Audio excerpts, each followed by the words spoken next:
See, the president has just arrived from Royal Castle, and now they're about to lay a wreath, and then the First Lady will speak. Let's listen in.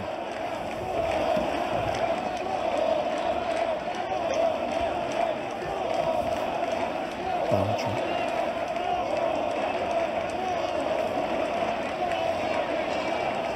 It sounds like Donald Trump. Yeah, it does.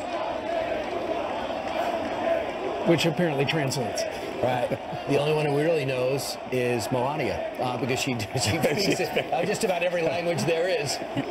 So I'll have to ask her if she would translate for us. But the president is supposed to speak, I guess, ideally, we have 7:15 Eastern time. Now they're about to lay the wreath. Let's listen in.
Right now, we're going to take a quick moment to pause so we can welcome in our affiliates from across the country.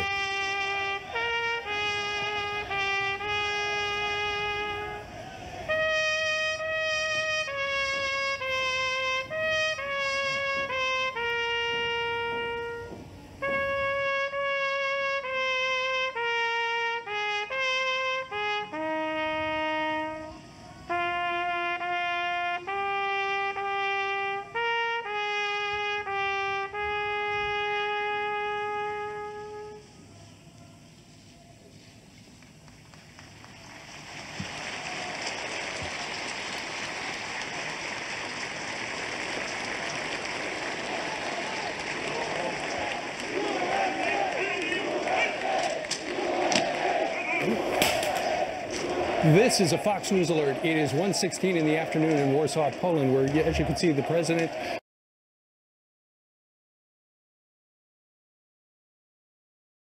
the United States and the First Lady are in Krasinski Square. He is about to give a speech, but first, let's listen to the First Lady, Melania Trump. Hello, Poland.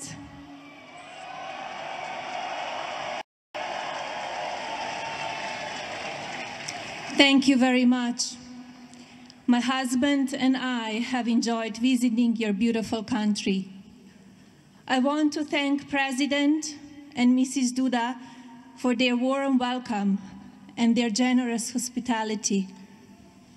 I had the opportunity to visit the Copernicus Science Center today and found it not only informative, but thoughtful in its mission, which is to inspire people to observe, experiment, ask questions, and seek answers.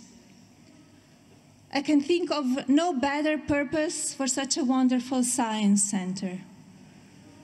Thank you to all who were involved in giving us the tour, especially the children who made it such a wonderful experience. As many of you know, a main focus of my husband's presidency is safety and security of the American people. I think as all of us can agree, people should be able to live their lives without fear, no matter what country they live in. That is my wish for all of us around the world.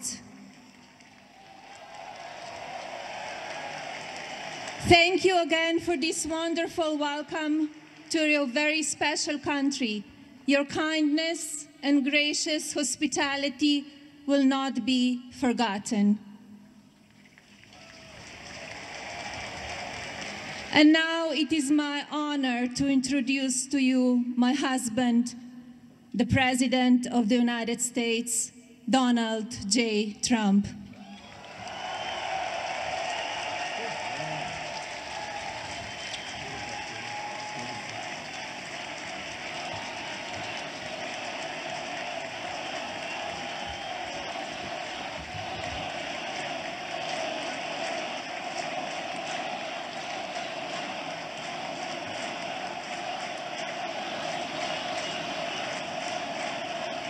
Thank you very much. That's so nice. The United States has many great diplomats, but there is truly no better ambassador for our country than our beautiful First Lady, Melania. Thank you, Melania. That was very nice. We've come to your nation to deliver a very important message. America loves Poland, and America loves the Polish people. Thank you. The Poles have not only greatly enriched this region, but Polish Americans have also greatly enriched the United States, and I was truly proud to have their support in the 2016 election. It is a profound honor to stand in this city by this monument to the Warsaw Uprising and to address the Polish nation that so many generations have dreamed of, a Poland that is safe, strong, and free.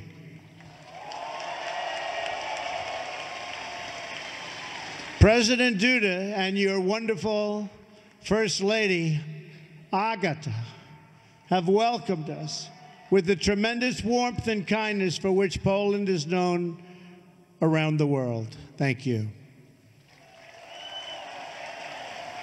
I sincere, and I mean sincerely, thank both of them, and to Prime Minister Szydło, a very special thanks also. We are pleased that former President Lech Walesa, so famous for leading the Solidarity movement, has joined us today also. Thank you. Thank you. Thank you. On behalf of all Americans, let me also thank the entire Polish people for the generosity you have shown in welcoming our soldiers to your country. These soldiers are not only brave defenders of freedom, but also symbols of America's commitment to your security and your place in a strong and democratic Europe.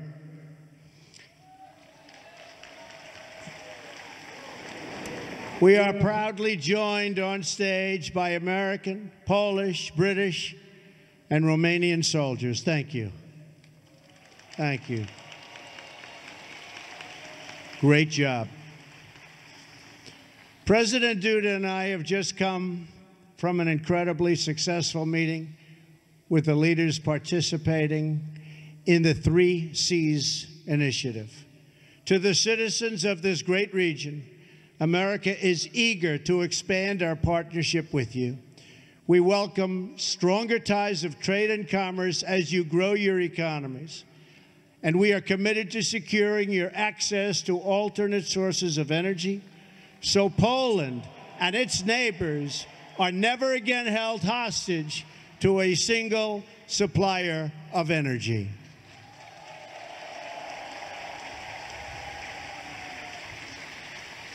Mr. President, I congratulate you, along with the President of Croatia, on your leadership of this historic 3 Cs initiative. Thank you. This is my first visit to Central Europe as president, and I am thrilled that it could be right here at this magnificent, beautiful piece of land. It is beautiful.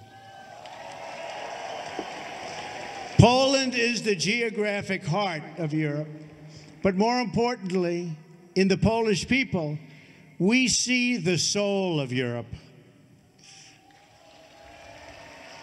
Your nation is great because your spirit is great, and your spirit is strong.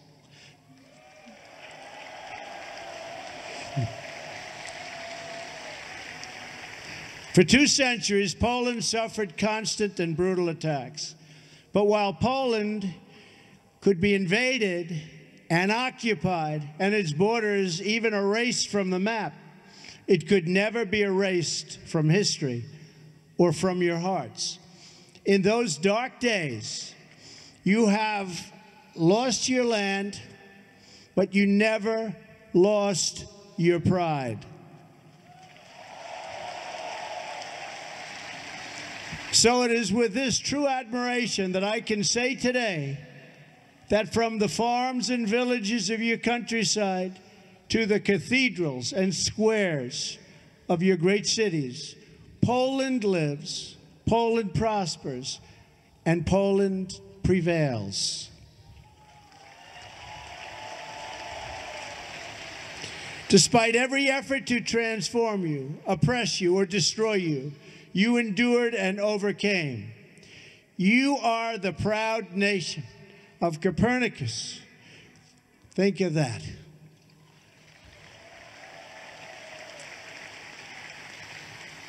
Chopin, St. John Paul II. Poland is a land of great heroes.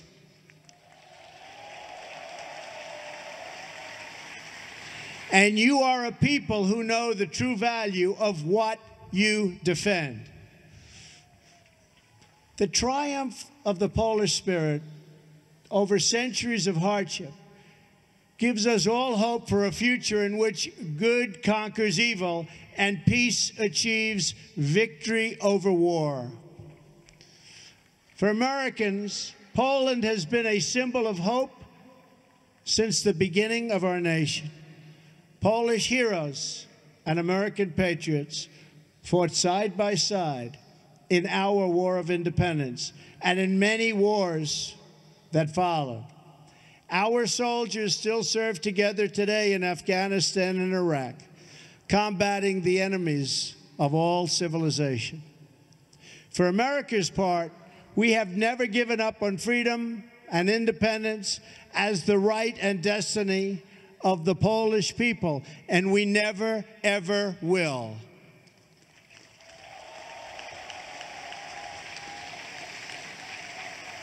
Our two countries share a special bond forged by unique histories and national characters. It's a fellowship that exists only among people who have fought and bled and died for freedom.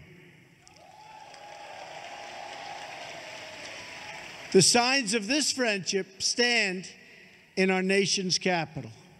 Just steps from the White House, we've raised statues of men with names like Pulaski and Kosciuszko.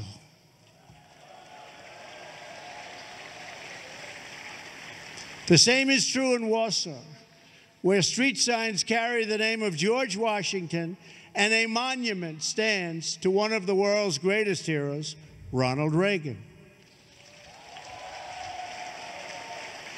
And so I am here today, not just to visit an old ally, but to hold it up as an example for others who seek freedom and who wish to summon the courage and the will to defend our civilization.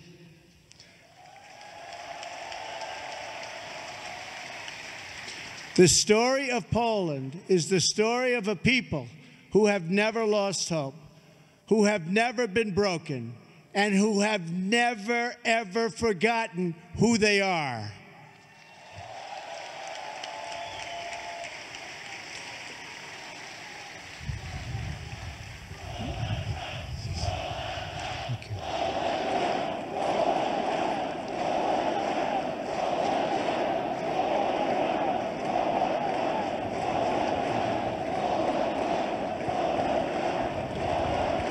Thank you so much. Thank you.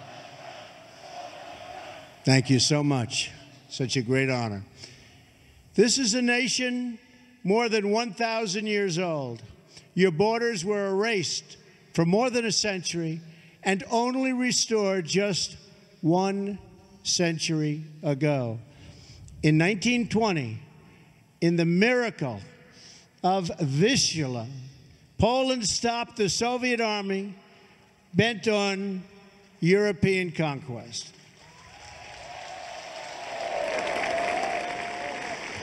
Then, 19 years later, in 1939, you were invaded yet again, this time by Nazi Germany from the west and the Soviet Union from the east.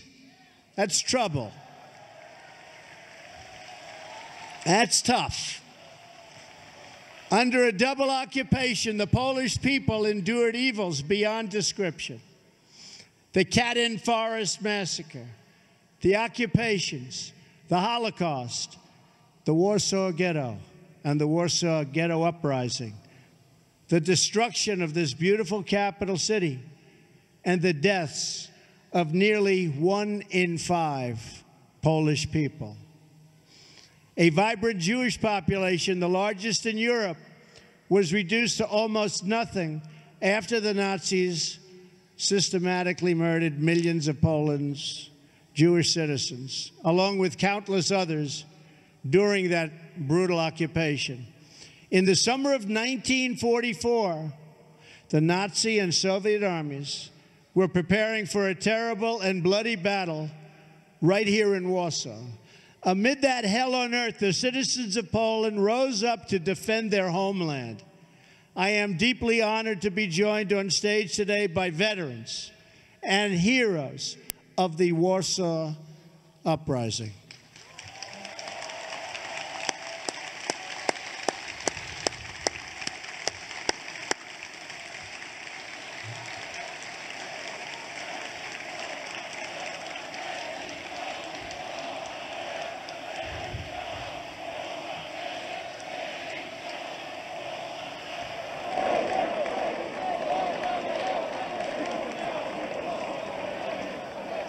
What great spirit.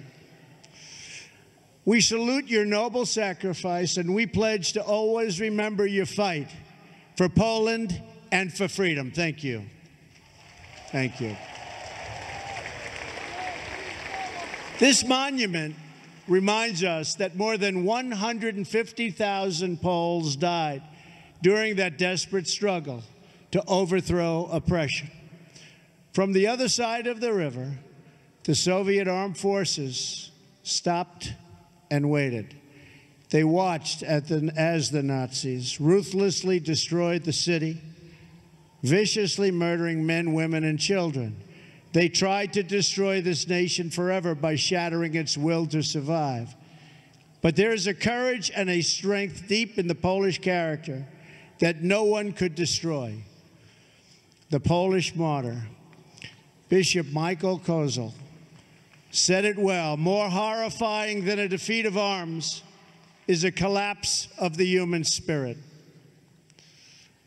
Through 4 decades of communist rule, Poland and the other captive nations of Europe endured a brutal campaign to demolish freedom, your faith, your laws, your history, your identity, indeed the very essence of your culture and your humanity. Yet through it all, you never lost that spirit.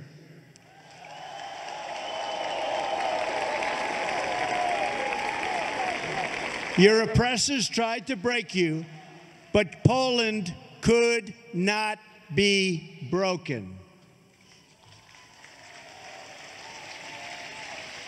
And when the day came on June 2nd, 1979, and 1 million Poles gathered around Victory Square for their very first Mass with their Polish Pope, that day every communist in Warsaw must have known that their oppressive system would soon come crashing down.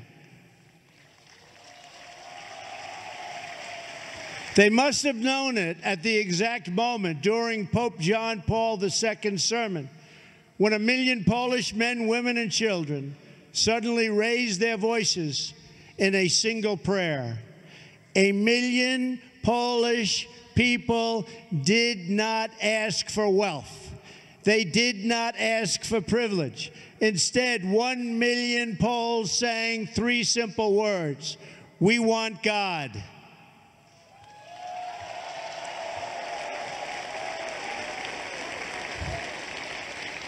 In those words, the Polish people recalled the promise of a better future.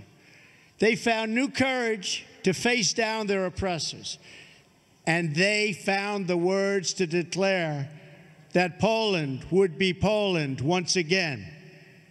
As I stand here today before this incredible crowd, this faithful nation, we can still hear those voices that echo through history.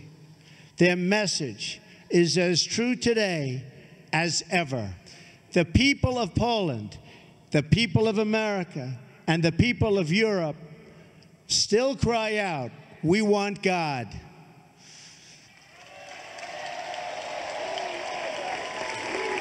Together with Pope John Paul II, the Poles reasserted their identity as a nation devoted to God. And with that powerful declaration of who you are, you came to understand what to do and how to live. You stood in solidarity against oppression, against a lawless secret police, against a cruel and wicked system that impoverished your cities and your souls. And you won. Poland prevailed. Poland will always prevail.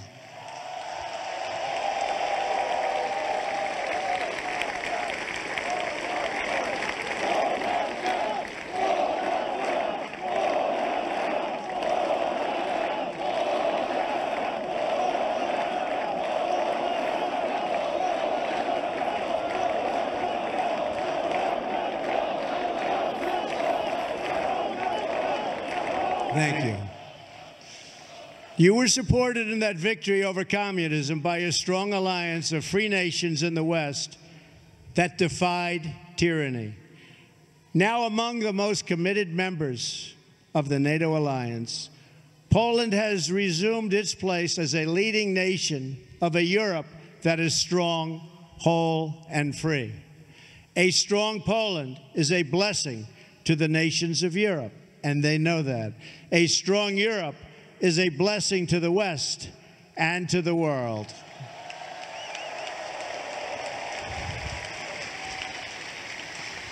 "100 years after the entry of American forces into World War I, the transatlantic bond between the United States and Europe is as strong as ever, and maybe in many ways even stronger.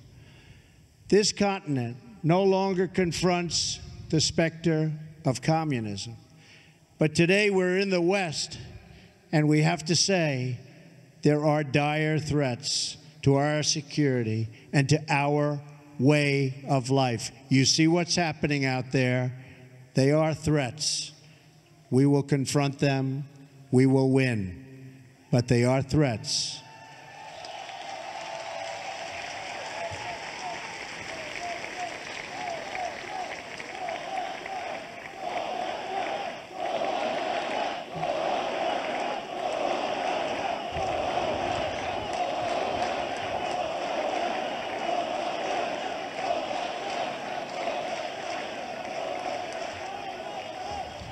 We are confronted by another oppressive ideology, one that seeks to export terrorism and extremism all around the globe.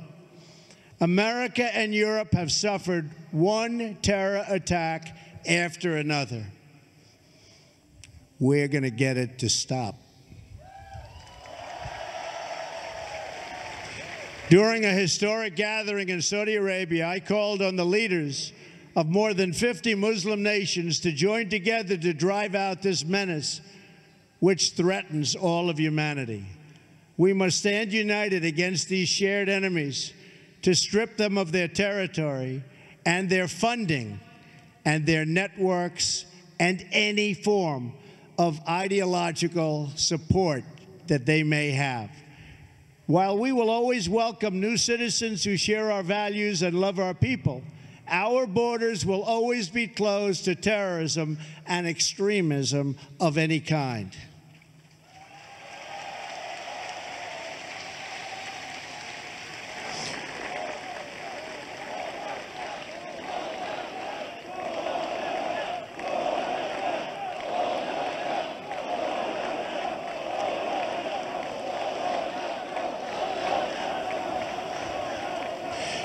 We are fighting hard against radical Islamic terrorism, and we will prevail.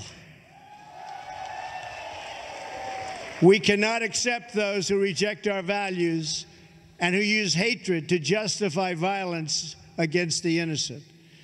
Today, the West is also confronted by the powers that seek to test our will, undermine our confidence, and challenge our interests. To meet new forms of aggression, including propaganda, financial crimes, and cyber warfare, we must adapt our alliance to compete effectively in new ways and on all new battlefields. We urge Russia to cease its destabilizing activities in Ukraine and elsewhere, and its support for hostile regimes, including Syria and Iran, and to instead join the community of responsible nations in our fight against common enemies and in defense of civilization itself.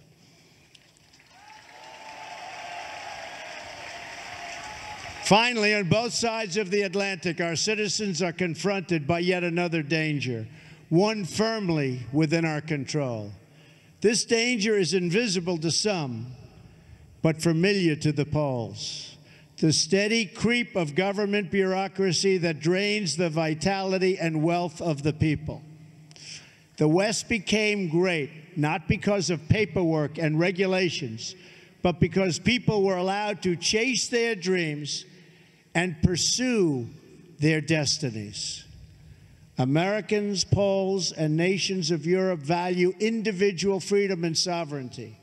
We must work together to confront forces, whether they come from inside or out, from the South or the East, that threaten over time to undermine these values and to erase the bonds of culture, faith, and tradition that make us who we are.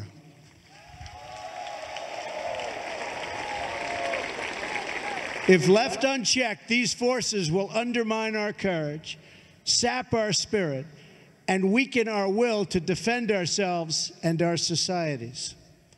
But just as our adversaries and enemies of the past learned here in Poland, we know that these forces, too, are doomed to fail if we want them to fail. And we do indeed want them to fail. They are doomed not only because our alliance is strong, our countries are resilient, and our power is unmatched. Through all of that, you have to say everything is true. Our adversaries, however, are doomed because we will never forget who we are. And if we don't forget who we are, we just can't be beaten. Americans will never forget. The nations of Europe will never forget. We are the fastest and the greatest community. There is nothing like our community of nations. The world has never known anything like our community of nations. We write symphonies. We pursue innovation. We celebrate our ancient heroes, embrace our timeless traditions and customs, and always seek to explore and discover brand new frontiers. We reward brilliance. We strive for excellence and cherish inspiring works of art that honor God. We treasure the rule of law and protect the right to free speech and free expression. We empower women as pillars of our society and of our success. We put faith and family, not government and bureaucracy, at the center of our lives, and we debate everything. We challenge everything. We seek to know everything so that we can better know ourselves. And above all, we value the dignity of every human life, protect the rights of every person, and share the hope of every soul to live in freedom. That is who we are. Those are the priceless ties that bind us together as nations, as allies, and as a civilization.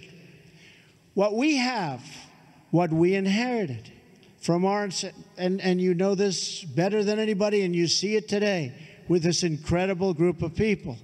What we've inherited from our ancestors has never existed to this extent before.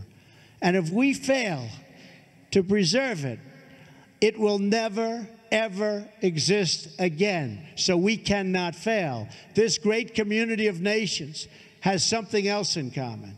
In every one of them, it is the people, not the powerful, who have always formed the foundation of freedom and the cornerstone of our defense. The people have been that foundation here in Poland, as they were right here in Warsaw. And they were the foundation from the very, very beginning in America. Our citizens did not win freedom together, did not survive horrors together, did not face down evil together, only to lose our freedom to a lack of pride and confidence in our values. We did not, and we will not. We will never back down.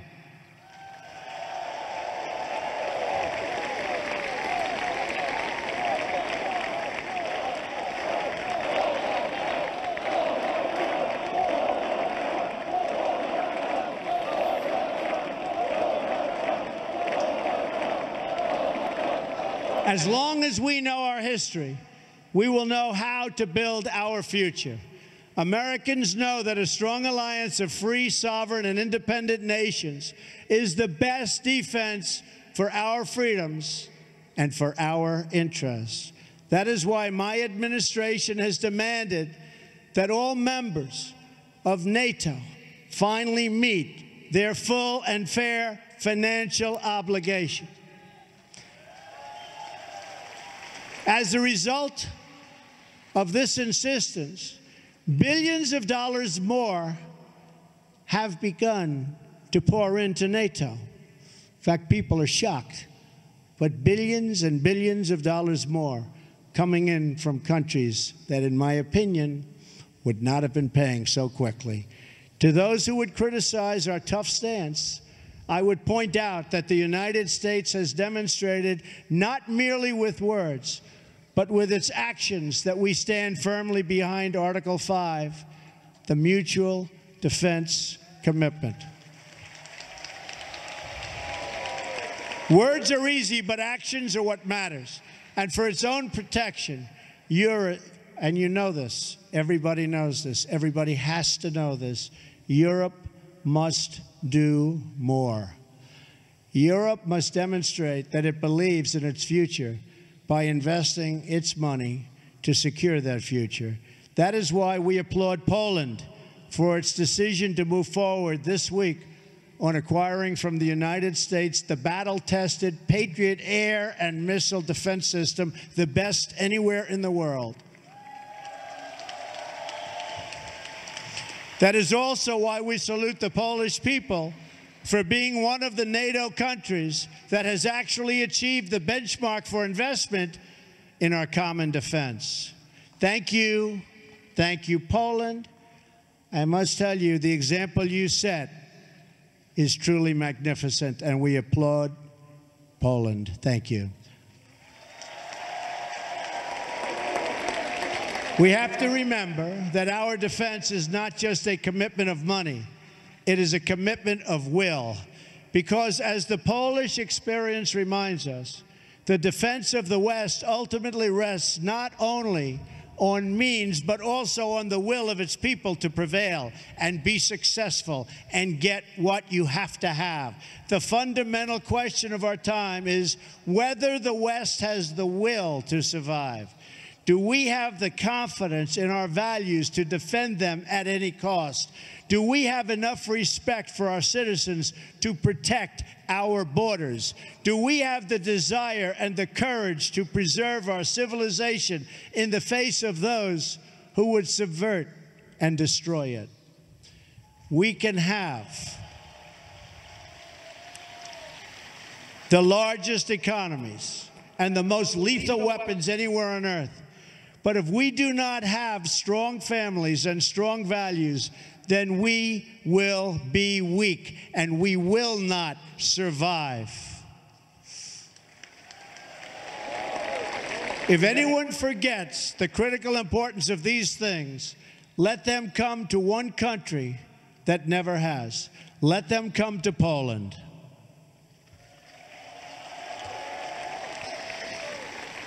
And let them come here to Warsaw and learn the story of the Warsaw Uprising.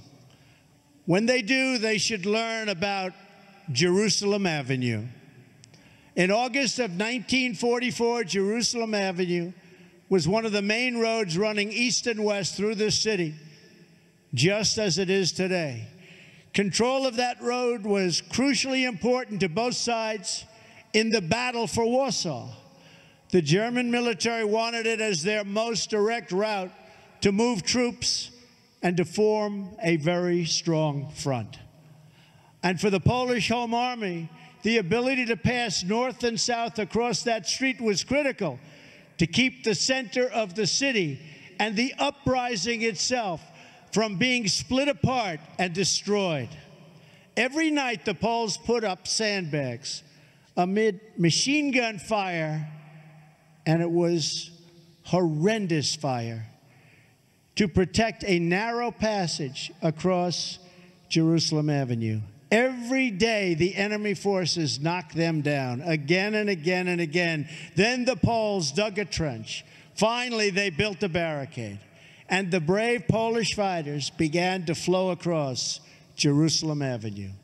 That narrow passageway, just a few feet wide, was the fragile link that kept the uprising alive. Between its walls, a constant stream of citizens and freedom fighters made their perilous, just perilous sprints. They ran across that street. They ran through that street. They ran under that street, all to defend the city. The far side was several yards away, recalled one young Polish woman named Greta.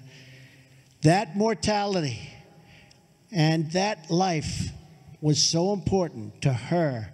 In fact, she said, the mortally dangerous sector of the street was soaked in blood. It was the blood of messengers, liaison girls, and couriers. Nazi snipers shot at anybody who crossed. Anybody who crossed, they were being shot at.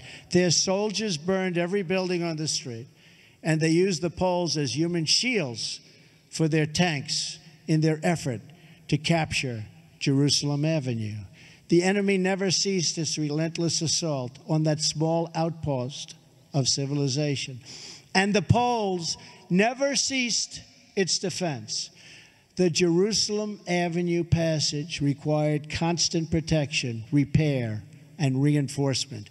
But the will of its defenders did not waver, even in the face of death. And to the last days of the uprising, the fragile crossing never, ever failed. It was never, ever forgotten. It was kept open by the Polish people. The memories of those who perished in the Warsaw Uprising cry out across the decades, and few are clearer than the memories of those who died to build and defend the Jerusalem Avenue crossing. Those heroes remind us that the West was saved with the blood of patriots, that each generation must rise up and play their part in its defense.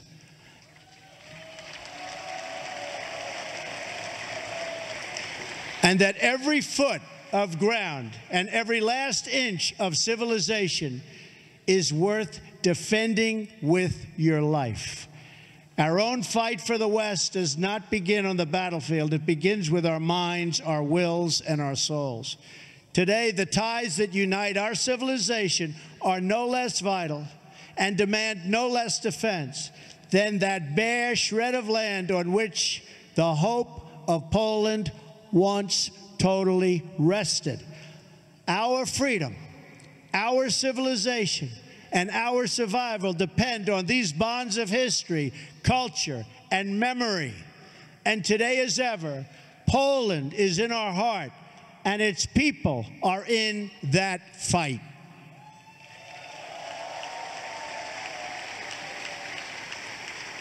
Just as Poland could not be broken, I declare today for the world to hear that the West will never, ever be broken.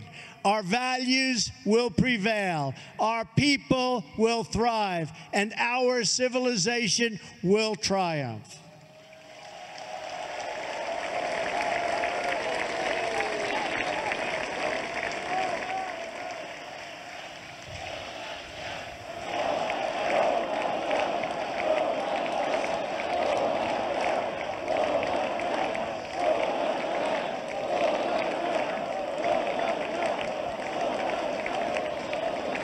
Thank you. So together, let us all fight like the Poles, for family, for freedom, for country, and for God. Thank you. God bless you. God bless the Polish people. God bless our allies. And God bless the United States of America. Thank you. God bless you. Thank you very much.